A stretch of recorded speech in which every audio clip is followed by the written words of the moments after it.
अल्हम्दुलिल्लाह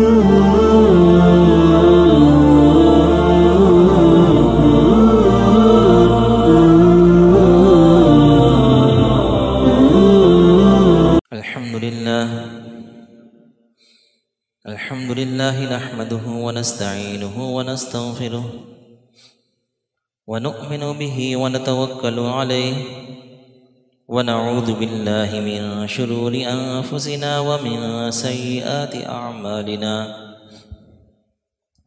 मन यहदिहिल्लाहु फला मुज़िल्ल लहु व मन युज़लिल्हु फला हादिय लहु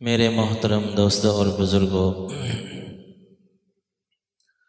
अल्लाह ताला ने अपनी शरीयत, अपने अहकामात, अपने अवामिर और नवाही, कौन से काम करने के हैं और कौन से काम रुकने के हैं, जितने भी अहकामात हैं सब के सब अल्लाह ताला ने अंबियाई किराम के ज़रिए से हम तक पहुँचाए। ऐसा नहीं कहा गया कि ख़ुद ब खुद ही या कोई और ऐसा तरीका इख्तियार कर लिया जाता कि हर बंदे तक हुक्म पहुंचाया जाता। ये भी किसी के बस की बात नहीं है, बल्कि अल्लाह ताला की जो मकबूल तरीन हस्तियाँ अंबियाए किराम हैं, उनको ज़रिया बनाया कि वो उम्मत तक इन अहकामात को पहुँचाएँ, बल्कि करके दिखाएँ, बल्कि इनको समझाएँ। क्योंकि सारी बातें पढ़ कर समझ नहीं आती, बल्कि उसमें प्रैक्टिस भी करनी पड़ती है, प्रैक्टिकल भी होता है। तो अंबिया किराम गोया कि उम्मत को शरीयत समझाते हैं। अब ये जो शरीयत हम तक पहुँची, लामहल्ला के उसका एक ऐसे ज़राए इख्तियार किए गए, ऐसे असबाब इख्तियार किए गए कि आज तक कुरान पाक महफूज है, कुरान हम तक पहुँच चुका। हुजूर नबी करीम सल्लल्लाहु अलैहि वसल्लम की जो अहादीस हैं, जो मलफूज़ात हैं, जो इरशादात हैं, वो उम्मत तक पहुँचे। इन कुरान और हदीस के अंदर कितने ही मसाइल ऐसे हैं जो पिन्हा हैं, जो मख्फी हैं, जिनको फ़ुक़हा ने निकाल कर हम तक पहुँचाया। ये सारे के सारे काम जो किए गए, अब इनके एक कुछ असबाब और कुछ ज़राए भी बनाए गए। अब उन ज़राए और असबाब के अंदर एक सबसे अहम ज़रिया वो मस्जिद है कि मसाजिद को ज़रिया बनाया गया उम्मत तक पहुँचाने के लिए। और मस्जिद की अहमियत का यहाँ से आप अंदाज़ा लगाएं कि 13 साल तो मक्का मुकरमा में जो गुज़रे वो तो तंगदस्ती का आलम था, जिहाद का हुक्म नहीं था, सब्र का हुक्म था। बस इसी तरह 13 साल गुजारे। जब हुजूर नबी करीम सल्लल्लाहु अलैहि वसल्लम हिजरत करके गए हैं, जिस रास्ते की तरफ से हिजरत करके गए हैं, वहाँ मदीना मुनव्वरा से पहले कुबा की बस्ती आती थी। और ये चूँकि आपने हिजरत बिल्कुल अननोन रास्ते से की, जो मशहूर व मारूफ था उससे नहीं, क्योंकि असबाब थे, कोई ऐसे ख़तरात भी लाहिक थे। तो उस रास्ते की तरफ से जब आप पहुँचे हैं, तो मदीना मुनव्वरा से पहले आपने क़याम फरमाया। ये तकरीबन 3 किलोमीटर बनते हैं, तकरीबन 3 किलो 3.5 किलोमीटर कुबा की बस्ती है। वहाँ पर जब आपने क़याम फरमाया तो सबसे पहले मस्जिद बनाई। हालांकि अभी सहाबाए किराम के पास रहने के लिए घर नहीं थे, कोई मुवाख़ात का सिलसिला कायम नहीं फरमाया था कि अभी तकसीम नहीं किए थे कि ये तो मदीना मुनव्वरा पहुँच कर डिवाइड किया, अभी एक सहाबी या एक ख़ानदान के वाले कर दिया। एक ख़ानदान के लिए एक बंदे को रखना कौन सा मुश्किल है, ये तो वहाँ पहुँच कर किया। लेकिन उससे भी पहले क्या है कि मस्जिद की तामीर की, चूँकि मस्जिद जो है यहाँ पर तामीर की, फिर उसके बाद जब मदीना मुनव्वरा में आए हैं तो यही काम किया। मस्जिद नबवी तामीर की। अब ये जो मसाजिद तामीर करने के बाद एक तो सबसे बड़ा मकसद यही था कि मुसलमान मिलकर इबादत करेंगे, इज्तिमाई इबादत। अब इज्तिमाई इबादत के अंदर कितनी हिकमतें हैं। अगर मकसूद सिर्फ यही होता कि अल्लाह ताला की इबादत करें तो अल्लाह ताला की इबादत तो हर बंदा अपने घर में भी कर सकता है, हुक्म भी पूरा हो रहा है। नमाज़ें 5 फ़र्ज़ हैं, 5 ही बंदा नमाज़ें पढ़ेगा, अपने अपने घर में पढ़ेंगे, गोया कि वो मकसद तो पूरा हो रहा है, लेकिन जो हिकमतें थी वो फौत हो जाती। अब जब बंदे इज्तिमाई तौर पर आएंगे, इज्तिमाई इबादत है, चूँकि एक मुस्लिम माशरे का क़याम लाना, यहाँ पर एक मुस्लिम माशरा कायम होना है, उसमें क्या होगा जब यहाँ पर आके आप लोग मिलेंगे, एक दूसरे से वाकफियत होगी, कितने ही मसाइल होंगे ऐसे जो बंदा यहाँ पर शेयर करेगा। बंदा कहेगा यार फ़लाँ बंदा है वो आ नहीं रहा, 5 वक्त का नमाजी है, खैर हो सी पहुँच नहीं रहा। किसी बंदे के कुछ मसाइल हैं तो वो भी नमाजियों को पता होगा कि यार आजकल ये हालात चल रहे हैं उसके। गोया कि बहुत सी हिकमतें हैं, उनमें से कुछ ये भी हैं कि इज्तिमाई इबादत हो ताकि मुस्लिम माशरा क़याम अमल में लाया जा सके। और उसके बाद जो एक और अहम मकसद है वो है तालीम। मस्जिद ही ज़रिया है तालीम पहुँचाने का। आज जो हमें ये कुरान और हदीस नज़र आ रहे हैं, कुरान पाक की तालीम और अहादीस हैं, फ़िक़्ह है, फ़ुक़हा हैं, मुहद्दिसीन हैं, बहुत बड़ा तबक़ा है जिसने आज तक कुरान और हदीस और फ़िक़्ह की तालीम को संभाला हुआ है। जो मसला दरपेश आ जाए आपको, अल्हम्दुलिल्लाह ऐसे उलमा मौजूद हैं कि हर मसले का हल मौजूद है कि शरीयत के मुताबिक हलाल है, हराम है, जायज़ है, नाजायज़ है, करना है कि नहीं करना। तो गोया कि अब ये जो मसाजिद हैं इनकी कोई ऐसी नहीं है कि जनाब इसके ज़रिए से यहाँ से मुहद्दिस पैदा किए जा रहे हैं, फ़ुक़हा पैदा किए जा रहे हैं। आप सल्लल्लाहु अलैहि वसल्लम के दौर के अंदर देखिए कि मस्जिद के अंदर कुरान की तालीम हो रही है कि सहाबा किराम के बारे में आता नहीं। एक सहाबी कहते हैं कि मैंने सूरह बकरा 8 साल में सीखी, दूसरे सहाबी कहते हैं कि मैंने आप अलैहिस्सलाम से सूरह बकरा 12 साल में सीखी। गोया कि यहीं पर मस्जिद के अंदर ही ये सिलसिला जारी है। इसी तरह अहादीस सीखने सिखाने का, हज़रत अबू हुरैरा रज़ी अल्लाह ताला अन्हु हज़ारों हदीसों के रावी हैं, कहाँ सीख रहे हैं? मस्जिद के अंदर सीख रहे हैं। तो गोया कि मस्जिद के ज़रिए से तालीम हम तक पहुँची। तो मस्जिद एक ज़रिया होता है। माजी करीब के अंदर आपने जो पुराने हजरात हैं वो जानते ही होंगे, ज़ियाउल हक़ के दौर के अंदर एक आर्डिनेंस जारी किया गया था कि मस्जिद मकतब स्कूल सिस्टम, मस्जिद मकतब स्कूल सिस्टम, उसमें उन्होंने कहा क्योंकि मस्जिद की इमारतें खाली होती हैं तो पहले वक़्त के अंदर प्राइमरी तक की तालीम मस्जिद में होगी। बड़ा कामयाब सिस्टम जारी रहा, 2 साल तक जारी रहा। मस्जिदें आबाद हो गई क्योंकि सुबह फजर से लेकर ज़ोहर तक सारा वक़्त मस्जिद खाली, तो इन जो इमारत है इसको काम में लाया जाए और गोया कि प्राइमरी तक तालीम यहाँ पर दी जाए। 2 साल तक वो जारी रहा और उसके बाद नस्यम मनसिया और आनन फानन ख़त्म कर दिया गया। अब वजह क्या थी? वजह आखिरकार यही बनी कि अब और बज़ाहिर तो कुछ और एतराज़ात लगाए गए, लेकिन असल वजह क्या थी कि बुनियाद पर कहते पहले बुनियाद परस्त इतने, ये तुम अपने बच्चे भी मस्जिदों में बिठा दिए तो ये तो और बुनियाद परस्त पैदा होंगे, ये हमसे कहाँ संभाले जाएंगे। तो जब बच्चों को मस्जिद से जोड़ दिया तो गोया कि उसका नज़रिया आपने महफूज कर दिया। वो स्कूल ही पढ़ रहे लेकिन मस्जिद से तो जोड़ दिया ना, मस्जिद में आना जाना, एक मस्जिद से ताल्लुक़ कायम कर दिया बच्चे का, एक आदत डाल दिया आपने, तो उसको आनन फानन ख़त्म कर दिया गया।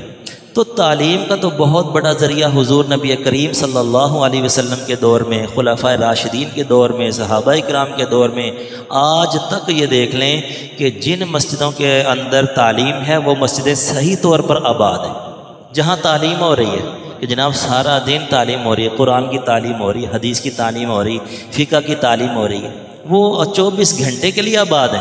क्योंकि सोना भी तो एक हुक्म है ना, वो सोएंगे तालीम कैसे हासिल करेंगे?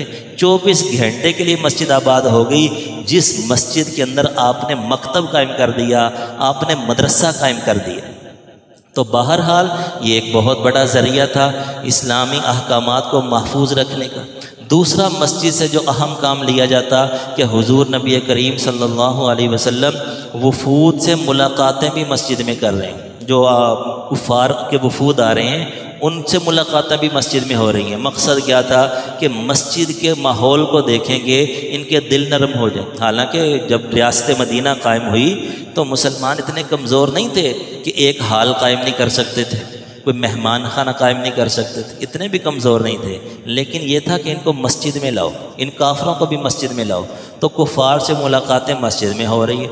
हत्ता के बाज़ कैदी जो हैं उनको भी मस्जिद के सतून के साथ बांधा जाता है। कैद खाने का काम भी मस्जिद से लिया जा रहा है।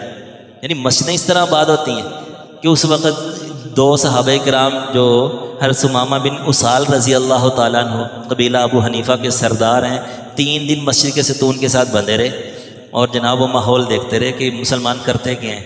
आप अलैहिस्सलाम की इरशादात सुनते रहे, 3 दिन वो सुनते रहे। जब आज़ाद किया, रिहा किया, फिर इस्लाम कबूल किया। इसी तरह हज़रत अबुल आस जो आप सल्लल्लाहु अलैहि वसल्लम के दामाद हैं, हर ज़ैनब के शोहर, वो जब कैद हुए तो मस्जिद के सतून के साथ बांधा गया। फिर जब उनको रिहा किया गया तो वहाँ पर इस्लाम कबूल नहीं किया, चूँकि मुशरिकीन मक्का थे ना, तो एक बुज़दिली का ताना भी वो बहुत बड़ा ऐब समझते थे। तो मस्जिद में तो दूर की मदीना मुनव्वरा में भी ईमान कबूल नहीं किया, बल्कि सीधा मक्का मुकरमा के लोगों को इकट्ठा किया, वहाँ ऐलान किया अशहदु अल्ला इलाहा इल्लल्लाह, वहाँ इस्लाम कबूल किया।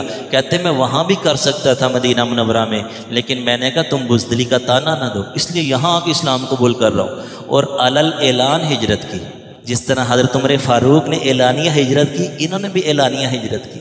अब देखिए कि ये काम कहाँ लिया जा रहा है, मस्जिद के अंदर, कि मस्जिद के माहौल के अंदर रखा जा रहा है। इसी तरह मस्जिद से वेलफेयर का काम भी लिया जाता है। आप सल्लल्लाहु अलैहि वसल्लम के दौर में, सहाबा के दौर में, खुलफाए राशिदीन के दौर में वेलफेयर का काम भी मस्जिद कर रही है।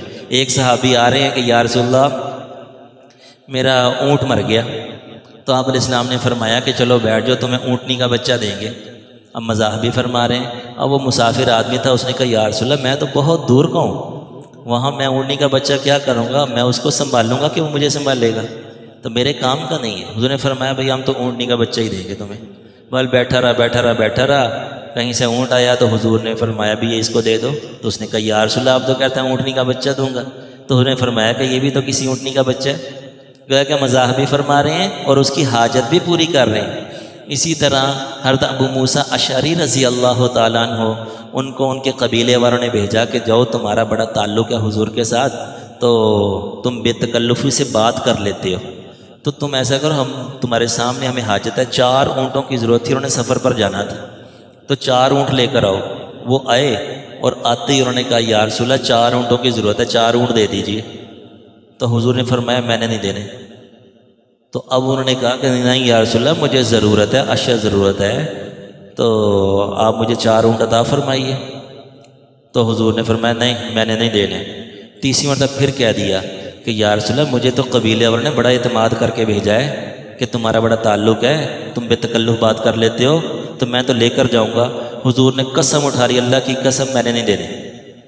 अब वो मामला ऐसा था कि आप अलैहिस्सलाम वैसे ही गुस्से में बैठे हुए थे, कोई मामला ऐसा पेश आ गया, उनसे गलती हुई कि उन्होंने देखा नहीं, माहौल को नहीं देखा कि आप अलैहिस्सलाम तो पहले ही जो है ना वो गुस्से में है, तो हुजूर ने तो कसम उठा ली।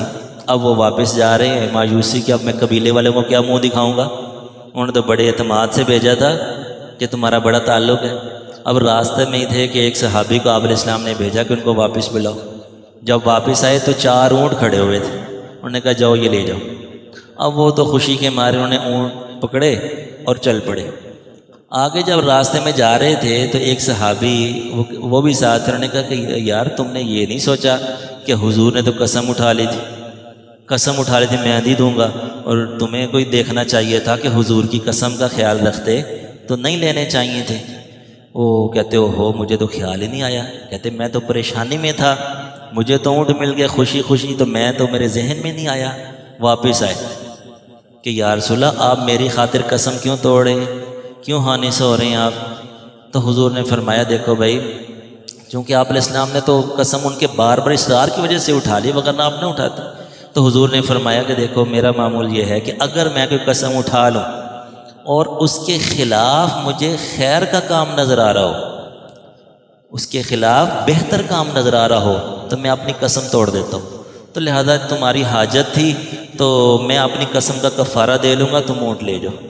तो गोया कि सहाबा किराम को मालूम था कि हमारी हाजत भी यहाँ से पूरी होगी, चूँकि जब नमाजी होंगे ना उनका एक ताल्लुक़ होता है, उनको पता होता है कि यार ये बंदा जानवन है, ये वाकई हाजतमंद है, ये ज़रूरतमंद है। वरना तो कितने बेकारी आ रहे ऐलान कर रहे हैं, पता नहीं कितने को लोग खालिसतन मोहताज भी होंगे और वो हम नहीं पहचान सकते कहाँ से अजनबी लोग आते हैं, क्योंकि हमें पता है कि बहुत से लोगों ने पेशा बनाया हुआ है, तो बेचारे जो हाजतमंद हैं वो भी महरूम रह जाते हैं। जब ये वेलफेयर का काम महल्ले की सतह पर होगा, मस्जिद की सतह पर होगा, तो महल्ले वाले एक दूसरे को जान रहे होते हैं और हर मस्जिद के अंदर ऐसे लोग होते हैं, साहिब सरबत होते हैं, जिन्होंने अपने ज़कात खैरात सदक़ात कहीं ना कहीं देने ही होते हैं। तो जब ऐसा कोई सिस्टम बना होगा ना, तो असल जो मोहताज हैं उन तक चीज़ पहुंच जाएगी।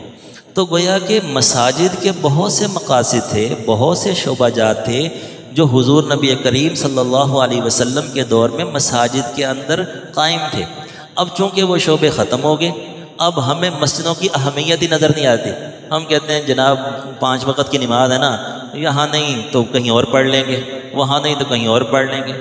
तो लिहाजा क्या है कि जनाब जब मर्जी जिस मस्जिद का आर्डर जारी कर दें कि जनाब ये पार्क के अंदर है, ये पिछले 1-2 सालों के अंदर वो आर्डर जारी किया, तारिक रोड कराची में मस्जिद गिरा दी कि जनाब ये पार्क की जगह है। अब ये आप थोड़े दिन पहले मदनी मस्जिद इस्लामाबाद में गिरा दी और 50 मसाजिद के गिराने का हुक्म जारी कर दिया। ये सरकारी ज़मीन पर है। भाई मसाजिद कहाँ होती है? सरकारी ज़मीन पर ही होती हैं। सरकारी ज़मीन पर मसाजिद होती हैं, ये सरकार का काम है। और ख़ास तौर से जो मुल्क हमने लिया इस्लाम के नाम पर, कलमे के नाम पर लिया है, तो वहाँ नहीं होंगी तो कहाँ होंगी? अब वो एक मसला जो है ना इस तरह से गलत तरीके से फैला दिया जाता है कि जनाब अगर किसी की जगह पर मस्जिद बनी हो तो उसको गिरा देना चाहिए। इस मसले का ताल्लुक़ सिर्फ़ और सिर्फ मेरी और आपकी ज़मीन के साथ है, मेरी और आपकी ज़मीन के साथ है कि अगर आपकी ज़मीन किसी ने कब्ज़ा करके मस्जिद बना ली तो उसको गिरा दिया जाएगा। ला महल्ला की किसी की ज़मीन कब्ज़, किसी बंदे की ज़ाती ज़मीन है और उसको कब्ज़ा करके कोई मस्जिद ही क्यों ना बना ले, शरीयत कहती है नहीं, उसका हक़ मुक़द्दम है, गिरा दो। ये मसला तो लोगों का है, हुकूकुल इबाद का है, सरकार की ज़मीनों का नहीं है। सरकार का काम है मस्जिदें बनाना। और आप देखिए कि कितनी को मस्जिदें सरकार ने बनाई हैं, गिरजे बनाए हैं, मंदिर बनाए हैं। मेरा तो ख्याल है शायद आपके कहीं दूर दूर तक आपको ना मिले कि जनाब सरकार ने ख़ुद मस्जिद बनाई है, ऐसा नहीं है। हाँ, जो पुरानी मस्जिदें आसार कदीमा की वजह से महफूज ज़रूर है कि वो जनाब एक महकमा है आसार कदीमा का, तो उसमें और जहाँ पुरानी इमारतें महफूज हैं तो पुरानी मस्जिदें हैं 100 साल 200 साल 500 साल पुरानी, वो भी महफूज हैं। ख़ुद बनाने के लिए आपको मस्जिद नहीं मिलेगी कि जनाब ये सरकार ने अपने पैसों से मस्जिद बनाई हो।